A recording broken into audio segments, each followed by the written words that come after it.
Hey everyone, and welcome to Boston Autoblog. What defines a luxury sedan in 2020? Is it the interior comfort, interior styling, the driving dynamics, or the technology that you see once you step inside the car? Well, I've had the opportunity to find out for myself, as I spent the last 24 hours with this 2021 Volvo S60 Inscription T6. Now, before I go any further, I really want to thank Herb Chambers Volvo of Norwood in Norwood, Massachusetts for allowing me to do this review, but also giving me this car for an entire day to fully experience what Volvo has here. Over the last handful of years, we have watched Volvo grow as a premium luxury brand. And even though they promote themselves as being safe, secure, and comfortable for drivers and passengers alike, the luxury side of things has really turned up the notch. Now, the S60 goes up against some very stiff competition, such as the BMW 3 Series, Audi A4, and Mercedes-Benz C-Class. And journalists in the past would look at the S60 as being a second-tier luxury sedan. Now, in the automotive industry today in 2020, things have certainly changed. Obviously, a lot of brands and manufacturers are focusing on the crossover segments, and that leaves brands like Volvo to really focus on sedans and refine them and make them possibly even better than some of the perennial all-stars that we see in this segment. Now, when you look at other non-German luxury brands such as Alfa Romeo, Genesis, and Jaguar, they're not really too sure how to approach this segment. They're trying to be a little more sporty rather than luxurious, and at times it seems as though they're cutting corners when it comes to interior refinement and interior comfort. But Volvo has taken a different approach to take on the Germans, and that is to provide a really nice interior, a great driving experience, and also a very classy and sophisticated styling. So in this video, we're going to take a good long look at the Volvo S60 Inscription T6 and see why, if you're looking at buying a luxury sedan around $50,000, going Volvo might be the best decision.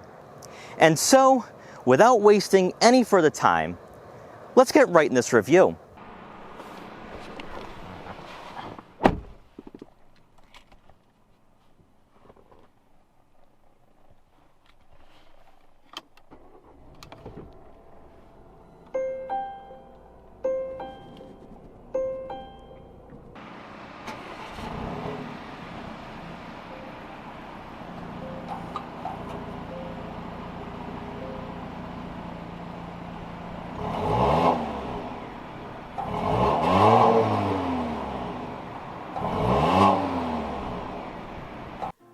Not too long ago, the luxury sedan segment was a thriving market in the US due to the refinement, class, sophistication, and styling that set those cars apart from the Fords and Toyotas of the world.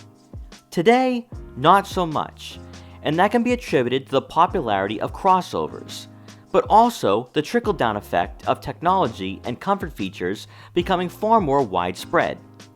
In 2020, you still have a list of sedans to choose from, but it's become more apparent over the last few years that brands such as BMW, Audi, and Mercedes-Benz are really only producing these cars for the enthusiasts, and as a result, they've become far more fun to drive, but lack the luxurious qualities that made these sedans so desirable.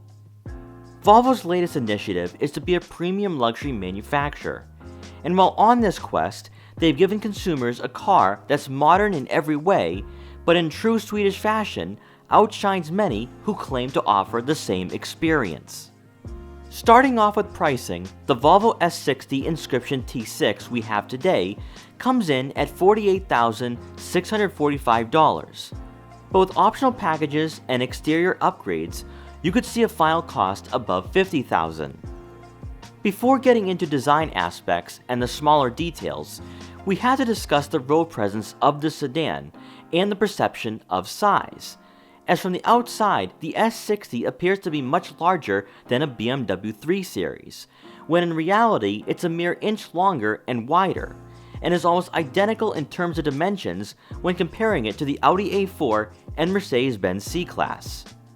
Americans have always associated luxury with size, and because of the Volvo's more squared-off design, you do believe at first glance that it's larger than most in this segment, when in reality it's only outsizing non-German models.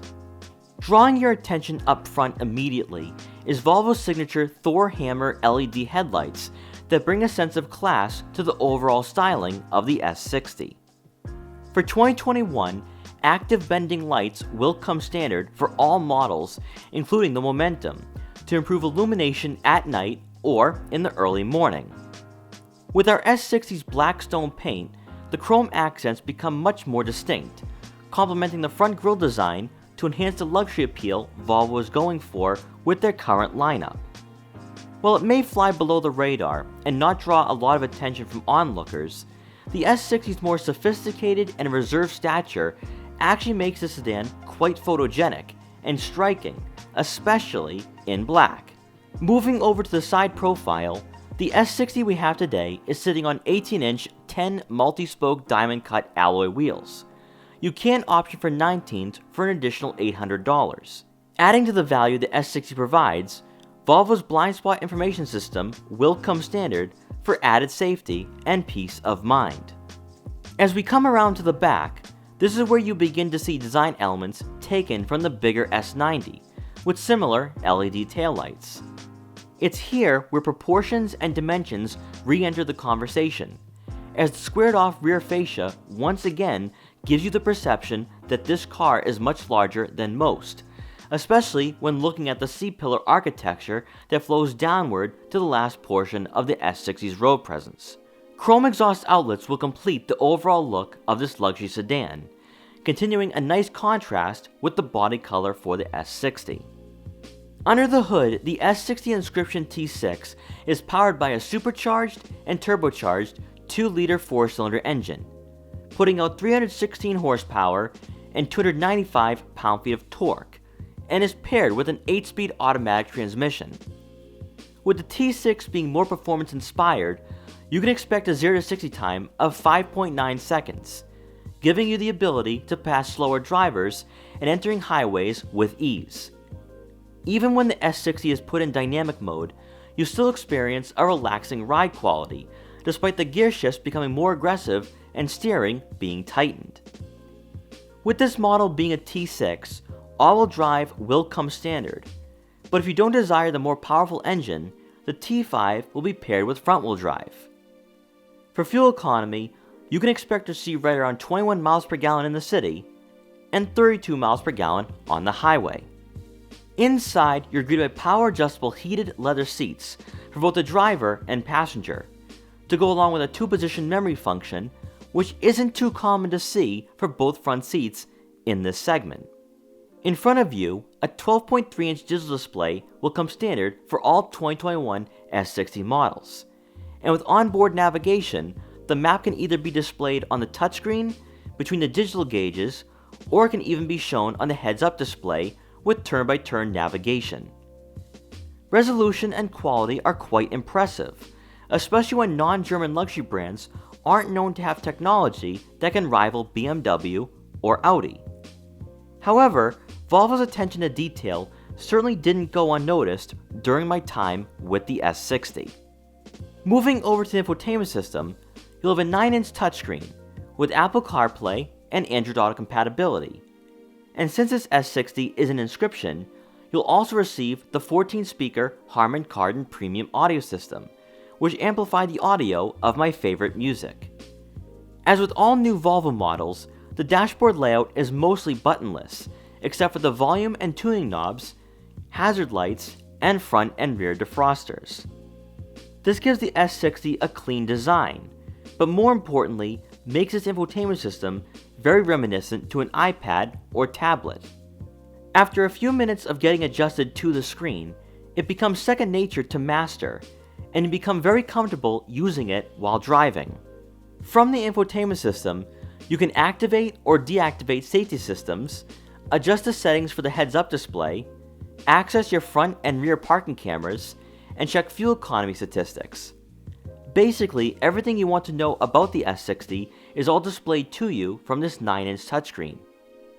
For the center console, we have a very similar layout to what we saw in the XC60, with a 12-volt outlet, wireless phone charger, and 2 cup holders all being conveniently hidden so when they're not in use, the interior will look clean and sleek.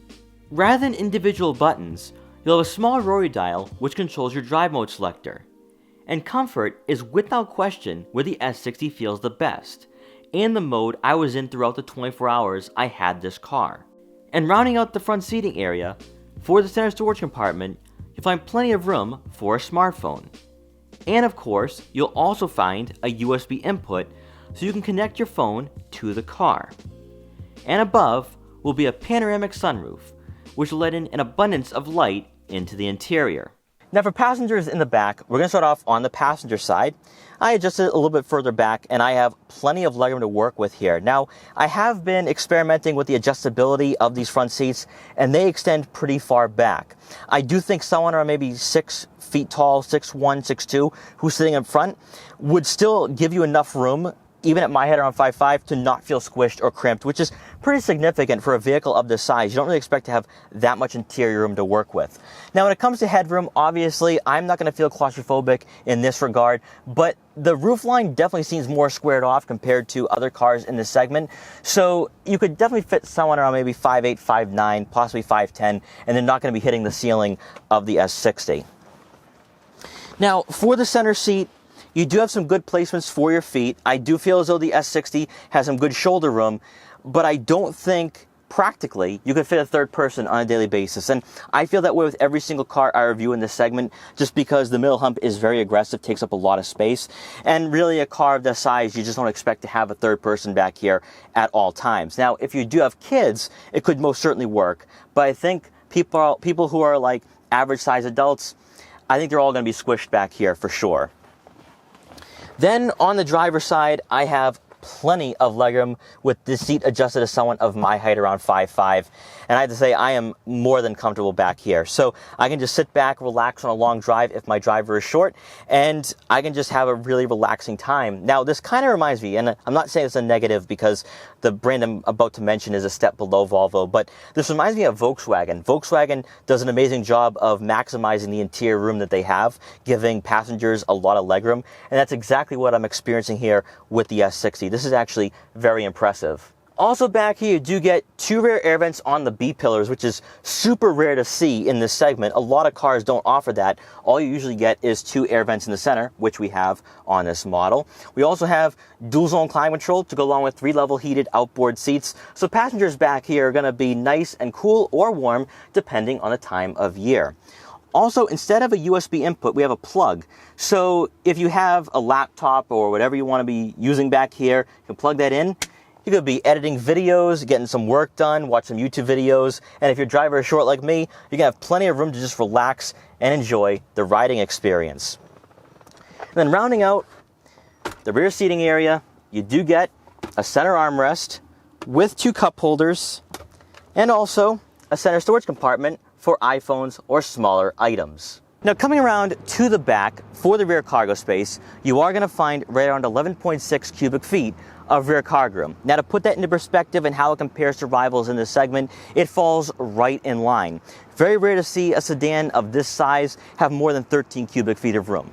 So this is definitely enough space for groceries, smaller items, daily tasks, and also, if you're going to the mountains this year to check out the fall foliage, there's definitely enough room for 2 bags of luggage. So if you and a significant other are going to be taking a long weekend, you definitely have enough room for all your items. Also back here, there will be a small cubby area with some netting, so if any smaller items that might get thrown around, you can keep them there and they'll be just fine. And also you will have a 12-volt outlet. And then once you're done, you just use the handle and you're ready to set off.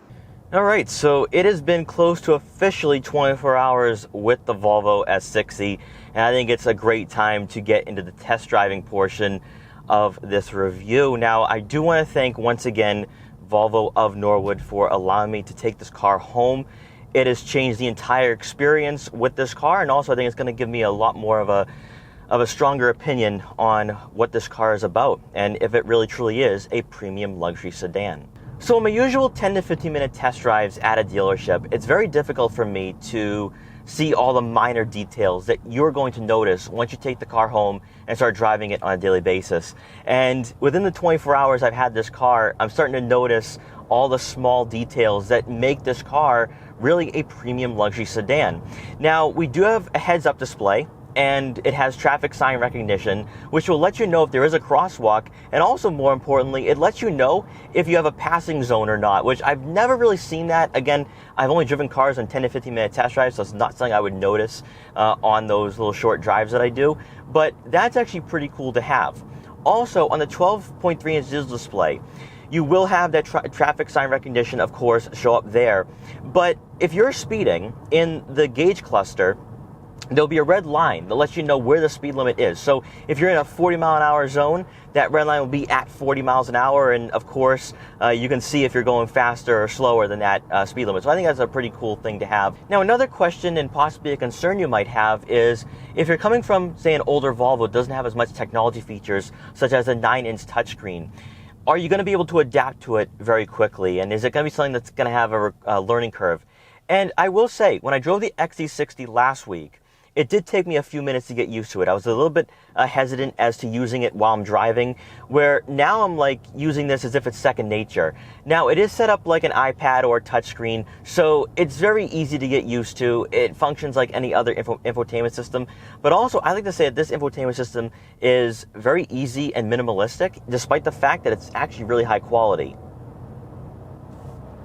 Just get on the highway here. Now, one thing that I have noticed with this car is that it's more peppy than the XC60, despite the fact that it has the exact same engine. 316 horsepower, 295 pound-feet of torque, and this thing really gets up there pretty quickly. You hear that supercharger early on when you accelerate, and it just gives you this feeling of, I want to have some fun behind the wheel, but in a responsible way.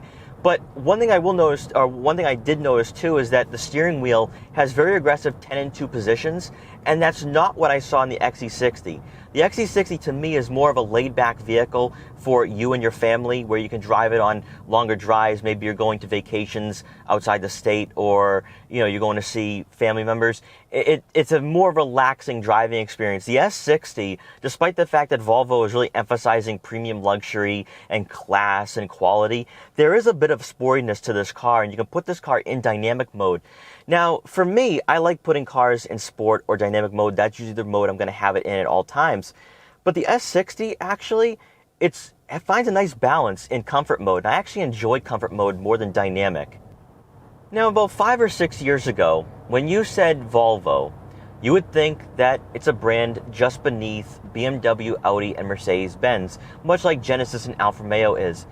And I have to say, what Volvo has done to their cars on the SPA platform, I don't think you can put this car in the same category as Genesis and Alfa Romeo, especially when it comes to technical aspects. The interior quality is a lot higher. It's a higher quality feeling, very comfortable. With Genesis, I feel as though right now, currently with their G70, it still leans more towards the sporty side of things. You kind of get the feeling that you're in a better Kia Stinger. And you do get, of course, the technology aspect. You get a touchscreen, but you don't have that luxury feel, that full luxury feel, because today we say luxury as being, okay, leather seats, heated ventilated seats, full digital dashboard, and great infotainment system. But when it comes to riding comfort, that's where brands have kind of fallen off the map, especially the non-German brands. And they're really focusing on the driving dynamics more than the interior comfort. So they cut the corners on that interior comfort. I don't think when it comes to Alfa Romeo, you're going to get this much of refinement. And in the Volvo, it's very much refined. It's very nice. And to me, if I was to compare this to, say, a BMW 3 Series, Audi A4, Mercedes-Benz C-Class, this car has to be up there with them for sure. I mean, maybe you could say, well, when it comes to performance, not so much, because even with the T6, you're not going to be putting out as much horsepower. You're not going to be as quick off the line. But you want to know something? If you're buying a luxury car, you're looking to have a very nice and soothing driving experience. You're not looking to race people off the line, and I think that's what German brands are trying to do. They're trying to get you in the mode of, I want to race people all the time, where this is just a relaxing, serene driving experience that you don't really see a lot in the automotive industry, particularly in this segment.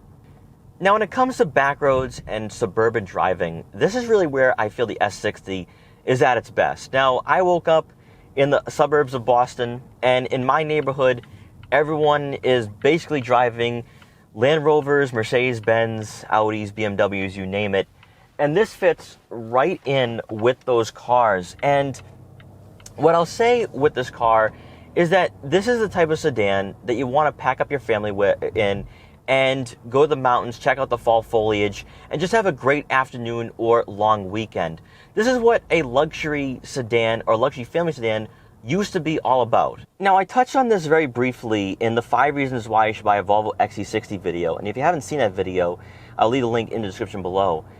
But what I noticed with this interior is that it feels as though it's molded around you, and you get this really nice, secure, safe feeling that you don't really get a lot in sedans. And I think it really comes down to the center console. The center console is long, it's wide, and it gives you this perception of being in a bigger car than in reality. The Volvo S60 is actually about an inch wider than the BMW 3 Series, but an inch thinner than the Audi A4. And I have to say, the interior feels longer to me. It feels wider. I feel like I have a lot more shoulder room than I really do. But at the same time, I feel as though I'm in a cocoon. I'm not claustrophobic in any way, but I feel secure. I feel safe. I feel as though I'm in my own personal bubble that is Swedish, that's safe, and it's a nice place to be. And like I said with the XC60, there's something about Volvos that you want to be behind the wheel at all times, and you just can't explain it. You can't explain it like other cars, where you can say, well, it's the driving dynamics, it's a sporty aspect, it's the more aggressive bolstered seats. You could go on and on. But with the Volvo S60 and Volvos in general, I can't even find the words. I just don't know what it is about this car that I just want to be behind the wheel at all times. But once again, huge thank you to Herb Chambers Volvo of Norwood for giving me this opportunity to take the car home. I've never on this channel been able to take the car home for an entire day and fully experience what these vehicles are all about. And I'm so glad I did, because the S60, my perception of it is very different today than where it was yesterday. And I had the review done. I actually had all the clips done. I had the talking points done. I had the test drive done. And I was fully content with putting this video up for you guys probably this weekend or in a few days. And it completely changed on me where they told me to take it home, and I'm so glad they did, because I've been able to give a more accurate description on this car, a more in-depth look, and to me it just means a lot to have this opportunity. Now, I have to say, after having this car for 24 hours, I highly recommend taking it out for a test drive, especially if you're looking at buying a BMW 3 Series, Audi A4, or Mercedes-Benz C-Class, because I think you are definitely going to be impressed, especially if you're coming from an older Volvo or you're looking at buying a Volvo for the very first time. Now, I think that if you are a new first-time buyer to the Volvo brand, your perception is going to be that this brand is very luxurious, and I think that's exactly what they want. Interior comfort is up there, technology is up there, and I think technology now more than ever is what defines luxury brands, especially where you get a full digital display, 9-inch touchscreen. You don't really get that on non-German luxury brands, especially Genesis and Alfa Romeo, and you still get those analog gauges. Some people like it, some people don't. I think techies like me would definitely want to have that technology aspect, and that's exactly what Volvo offers. Now, before we end this review and I give this car back to the dealership, let's talk about why, now more than ever, the Volvo S60 can compete with the BMW 3 Series, Audi A4, Mercedes-Benz C-Class, and is better than the Genesis G70, Alfa Romeo Giulia, and Jaguar XE. Now, if we consider luxury sedans having technology features, a nice comfortable environment when driving, and some great driving dynamics, then the Volvo S60 has that covered. It meets that criteria. We have a 12.3-inch digital display that comes standard, that now, since I've actually been able to experience it throughout the last 24 hours, it's actually pretty in-depth compared to rivals that are non-German. Also, the resolution and quality is really high as well. And what I like the most too is that when you're setting your navigation system, it also pops up in the center of the gauge cluster. So definitely love that bit of styling and quality. Then, of course, with the 9-inch touchscreen with Apple CarPlay, Android Auto compatibility, along with onboard navigation, it's very much like an iPad or tablet, very easy to get used to. I have to say, when I first started using it, I was a bit apprehensive, but after about a few minutes, it becomes second nature. So definitely high quality, but also it's very minimalistic and simplistic, so it's very easy to use once you understand how it works. And even though there's no buttons, using the climate controls is like second nature. Once you understand what the layout is, how it's laid out, it becomes very easy to use, especially while driving. But also these leather seats are really comfortable, they keep you in place, and even though they're not as aggressively bolstered as you would find in a sports sedan, they do keep you safe and secure when you're driving on bumpy roads or you see any imperfections in the road. You're not going to get thrown around, which is definitely important in a luxury sedan. But really my lasting impression is this entire dashboard layout and center console. The center console to me, because it's so long and wide, it definitely gives me more of that secure feeling. And like I said before, the interior feels as though it's molded around me, and it just gives me that nice, warm, and welcoming experience that I'm looking for in this segment. So I think that if you're looking at buying a Volvo for the first time ever, you're going to be very impressed with this car. And if you own a Volvo S60 from last generation, you're going to notice a significant difference, as interior refinement is a lot better, and also comfort has really turned up a notch. So to me, I think the S60 is definitely a competitor when it comes to luxury, safety, and even when it comes to technology, definitely a competitor to BMW, Audi, and Mercedes-Benz. And I'd say when it comes to the environment that you find yourself in behind the wheel, it's superior to the Genesis G70 and Alfa Romeo Giulia, just because those brands are really focusing on a sporty aspect rather than the comfort and safety and really quality. So they're going after the performance to match the Germans, whereas Volvo, they're taking a different route, and that is to keep drivers like me and also my passengers safe and secure. So guys, thank you so much for watching this video. Please like, comment, share, and subscribe for more. And I'll see you guys next time.